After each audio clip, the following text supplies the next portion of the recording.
भाई सूर्य तो पूर्व दिशा से उदित हो जाता है। ये राम कथा कहां से उदित हुई? आप हम कौन हैं? हु आई एम आर, मैं कौन है, हम कौन हैं, वो कौन है, ततः किम। रात दिन जिस यात्रा में आप हम सब लोग पथिक बने, जिस पथ पर चल रहे हैं, हम जाएंगे कहां? हमारा गंतव्य क्या है? वास्तविकता में ये सब के सब संशय हैं। जरा स्वास्थ्य खराब हुआ, महंगे से महंगे हॉस्पिटल में चले गए, इलाज करवाने का जतन किया, प्रयास किए, सफल भी हो गए। फिर कहा यह जाता है कि बच गए। बोले बाल बाल बच गए। काहे से बच गए? बहुत बीमार हो गए थे, सीरियस हो गए थे, आईसीयू में एडमिट हो गए थे, वेंटिलेटर पर चले गए थे। डॉक्टर ने इलाज किया तो फिर कहने में तो यही आता ना कि बाल बाल बचे साहब, बच गए साहब। काहे से बच गए? बोले मौत से बच गए। मौत से बच गए हो तो अब जिए किस लिए हो? ये जीवन जा कहां रहा है? तू आया है कहां से और जाएगा कहां? तू आया है कहां से और जाएगा कहां? इतना ही मन विचार ले, बस हो गया भजन। इतना ही मन विचार ले, बस हो गया भजन। अरे वाणी का स्वर सुधार ले, बस हो गया भजन। वाणी का स्वर सुधार ले, बस हो गया भजन। दृष्टि में तेरे दोष है, दुनिया निहारता तू। दृष्टि में तेरे दोष है, दुनिया निहारता तू। हर समता का अंजन आंज ले, बस हो गया भजन। समता का अंजन आंज ले, बस हो गया भजन। मन की तरंग मार ले, बस हो गया भजन। मन की तरंग मान ले, बस हो गया भजन। तो बच काहे से गए? बच कहां से गए? बोले मृत्यु से बच गए। अरे मृत्यु से बच गए तो जा फिर मृत्यु की ओर ही तो रहे हैं। 60 की लिखा करके आए हो और 50 में कोई दुर्घटना हो गई, बच गए, तो कितना और बचा? 10 ही तो बचा है। जन्म हुआ, अब बाकी क्या है? जन्म हो गया, बाकी क्या है? 2 छोर है। जीवन रूपी नदियां के दो छोर है, एक तो जन्म है और दूसरी मृत्यु है।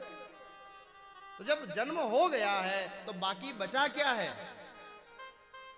बची तो मृत्यु ही है ना। अब बच कहां गए? जाना तो उधर ही है, जा तो उधर ही रहे हैं, तो मृत्यु से बचे कौन? आप हम कह जरूर देते कि बच गए, पर बचे कौन?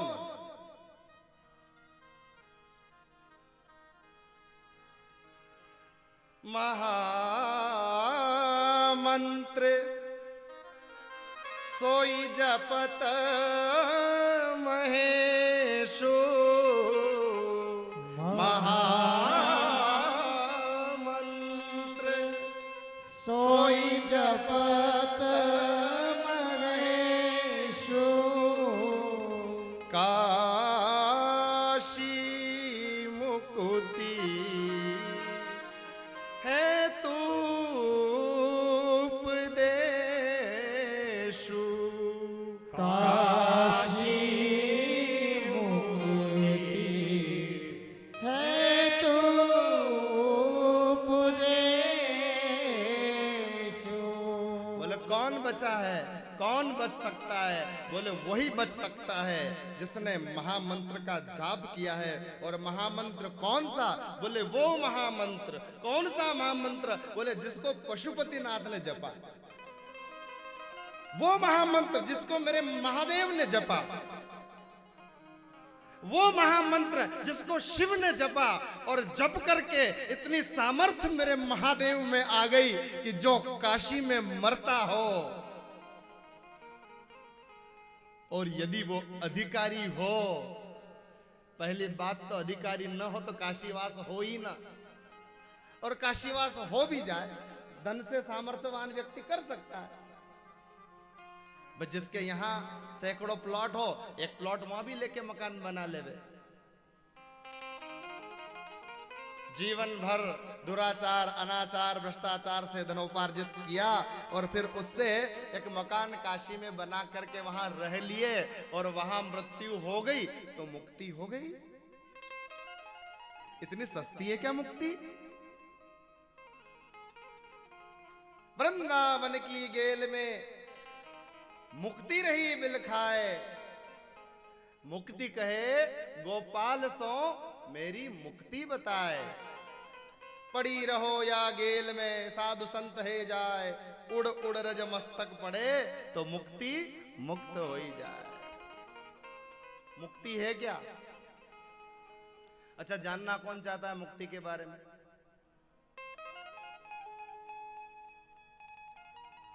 कथा से मुक्ति मिलती है।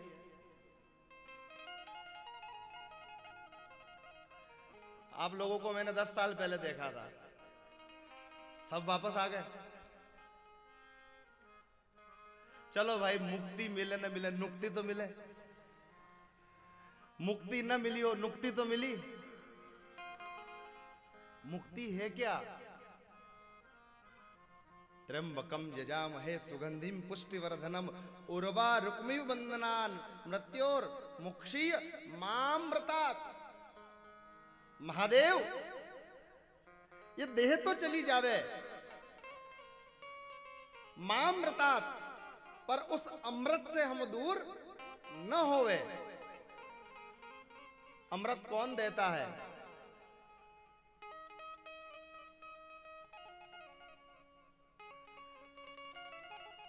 इस जगत में अमृत देने वाला कोई नहीं है, सब जहर देने वाले हैं, सब विष देने वाले हैं। और विष हमसे पिया नहीं जाता है, पी लो तो हजम नहीं होता है। रोज अखबारों में देखते हम लोग किस और गति जा रही है जीवन की, किस और हम जा रहे हैं। अभी एक 2-4 दिन से सोशल मीडिया में बहुत वो न्यूज वायरल हो रही है। किसी जगदम्बा के कारण उसके पतिदेव ने फांसी का फंदा गले पर लगा लिया और एक बड़ा 10-20 पन्ने का सुसाइड नोट लिखा, उसके अंदर कहा मुझसे इतने पैसे मांगे गए, मुझ पर इस प्रकार से अत्याचार किया जा रहा है, मुझ पर इस प्रकार से केस लगाए गए, और जहर मिला है संसार से पर पी नहीं सका, पी तो लिया पर हजम नहीं कर सका, और हजम नहीं कर सका इसलिए मरना पड़ गया। ध्यान देना भाई बहनों, इस जगत में जहर पीने की क्षमता हमारे अंदर है ही नहीं। अगर होती तो क्यों नारायण भगवान महादेव को मनाते, क्यों नारायण भगवान शिव से जाकर के कहते कि अमृत मंथन में, समुद्र मंथन में चाहते हम अमृत थे पर मिला हमको कालकूट विष है। इसलिए महादेव आप चलें और चल करके उस अमृत को, उस विष को पीजिए ताकि जगत को अमृत मिल सके। इस दुनिया में, इस जगत में अमृत कोई नहीं दे सकता। अमृत अगर दे सकते हैं तो केवल और केवल भगवान महादेव दे सकते हैं। वो भगवान महादेव जो काशी में मरने वालों को कान में जाकर के उपदेश देते हैं। और कौन सा उपदेश देते हैं? राम। मंत्र कौन सा? महामंत्र कौन सा? बोले राम। जिस राम राम का उच्चारण करके भगवान महादेव जन जन का कल्याण करते हैं, जन जन कर उपकार करते हैं। तो भैया काशी में जाकर के अंत समय जब आ जावे, डॉक्टर कह दे कि भैया बस अब इनकी सेवा करो, तो क्या करे? काशी में जाकर बस जावे? बोले नहीं, वहां बसने से क्या होगा? मुक्ति मिल जाएगी? नहीं मिलने वाली मुक्ति। मुक्ति काशी में मरने मात्र से नहीं है। काशी में मरे और मरने वाले को भगवान महादेव उपदेश दे। महामंत्र सोई जपत महेशु, महामंत्र सोई जपत महेशु, काशी मुकुति हेतु उपदेशु, काशी मुकुति हेतु उपदेशु, ऐसे ही संशय कीन भवानी, ऐसे संशय कीन भवानी, महादेव तब कहा बखानी, महादेव तब कहा बखानी। तो तू आया है कहां से और जाएगा कहां, यह है संशय। जन्म तो हो गया, मृत्यु बाकी है। जन्म और मृत्यु, इन दोनों गांठ के बीच में जो प्रपंच है, ज्ञानी जिसे प्रपंच कहते हैं, आप हम लोग जिसे जीवन कहते हैं, एक दिन इस बंधन से मुक्त हुए तो जन्म तो हो गया है। अब एक चीज तो निश्चित है। क्या निश्चित है? मृत्यु। तो अब ये कहना बंद कर देना कि बच गए। बचने वाला कोई नहीं है। आप बच गए, अच्छी बात है। किस लिए बचे? बोले पड़ोसी से झगड़ा करने के लिए बचे। किस लिए बचे? जीवन तो जीना ही है ना भैया। हंस के जियो या रो कर जियो, जीना तो हर हाल में है। पर इस जीवन का हम सफर यदि मेरा चारभुजा नाथ बन जाए, यदि मेरा बांके बिहारी लाल बन जाए, यदि मेरे रघुवर लाल बन जाए, तो यही जीवन, इस जीवन की परिभाषा आनंद में परिवर्तित हो जाती है। यही जीवन आनंदमय जीवन हो जाता है। अमृत है क्या? बोले वही आनंद अमृत है। वही आनंद जो अंतःकरण को पवित्र करे, वही गंगा, जिस गंगा में कर्मों का मैल धोने के लिए हम जाते हैं कि चलो बहुत गठरी बंद गई, बहुत गठरी में वजन हो गया, थोड़ी डुबकी लगाएं और धो आए।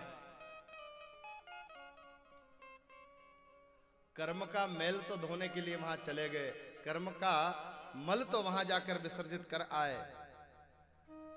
पर ये मन का मैल धोने के लिए भगवान महादेव के मुख से निकलने वाली इस गंगा को सुनना पड़ेगा।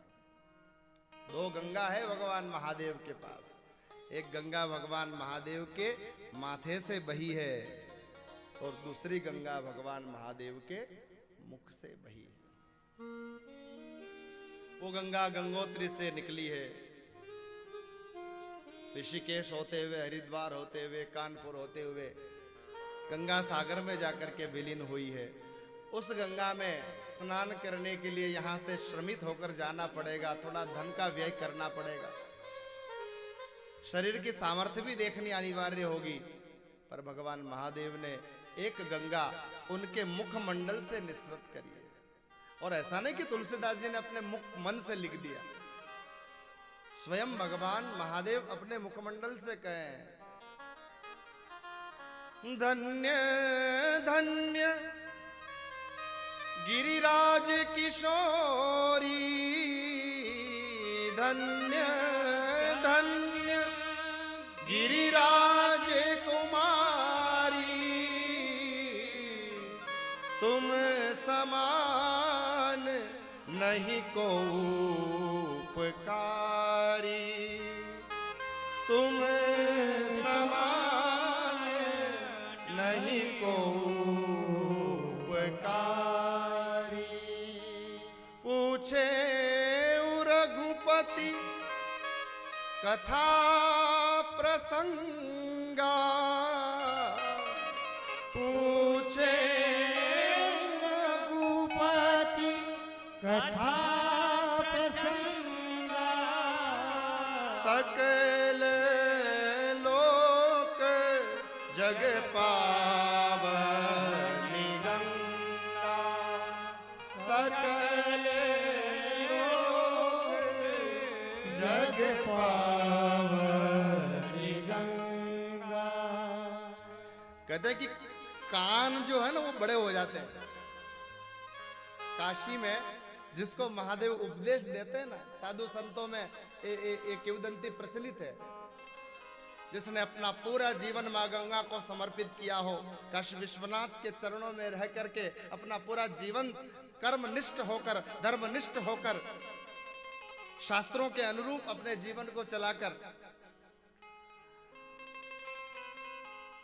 धर्म मार्ग को प्रधानता देते हुए, निवृत्ति मार्ग को प्रधानता देते हुए जिसने अपने जीवन का संचालन किया हुआ हो, ऐसा अहरनिश हरिनाम जपने वाला जब काशी में मरता है तो मेरे महादेव आकर के उसके कान में आकर राम नाम मंत्र का उपदेश देते हैं। और कहा जाता है कि जिस कान में उपदेश देते हैं ना, वो कान थोड़ा बड़ा हो जाता है, ऐसी किंवदंती है। तो सबकी मुक्ति नहीं होगी, उसी की मुक्ति होगी जिसको महादेव उपदेश देंगे। और किसको उपदेश देंगे? बोले जिस मंत्र का जाप भगवान महादेव जप रहे हैं, उस मंत्र को जिसने अपने जीवन का अवलंब बनाया हो, जिस महामंत्र को भगवान महादेव जप रहे हैं, और जिस महामंत्र को जपने से महादेव के अंदर वो सामर्थ्य है कि वो काशी में मरने वाले को मुक्ति प्रदान करे।